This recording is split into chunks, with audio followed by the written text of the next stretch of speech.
আগের দিন রাতেই আমি আর ভাই ঠিক করে রেখেছিলাম যে পাইকারি সবজি মার্কেটে যাব কিছু সবজি কেনার জন্য। এত ঠান্ডার মধ্যে উঠতে পারবো কিনা তার জন্য ফোনে অ্যালার্ম দিয়ে রেখেছিলাম। আমার ফোন এবং ভাইয়ের ফোন দুজনার ফোনেই, যে কোনো একজন উঠলেই হবে। সেই মতো দেখো সকালবেলা উঠেও গেছি, আর এত কুয়াশা চারিদিকে, যেতে একটু কষ্ট হচ্ছিল, কিন্তু তবুও চলে এলাম।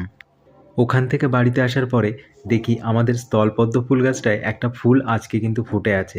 দারুণ সুন্দর লাগছে দেখতে ফুলটাকে।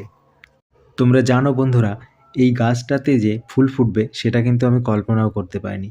কারণ আমার টবের মধ্যে একটা স্থলপদ্ম ফুল গাছ আছে, ওটারই ডাল ভেঙে গেছিল, সেটাই এখানে বসিয়ে রাখাতে ওখান থেকেই কিন্তু ফুল আসছে।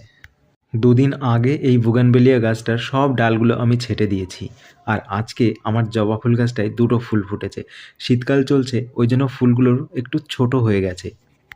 সেই যে আমার বাড়িতে তৈরি করা চন্দ্রমল্লিকার চারা তোমাদেরকে আগেও দেখিয়েছি, সেখান থেকে দেখো কত সুন্দরভাবে কিন্তু ফুল ফুটতে শুরু করে দিয়েছে। একই কালারের, কারণ একটা গাছ থেকেই সব চারা আমি তৈরি করেছিলাম। চলো বন্ধুরা, সকালের খাওয়া দাওয়া সেরে নিই, আর আজকের মতো ভিডিওটা এখানেই শেষ করছি। খুব তাড়াতাড়ি দেখা হচ্ছে পরের ভিডিওতে। ধন্যবাদ, সবাই ভালো থাকবে।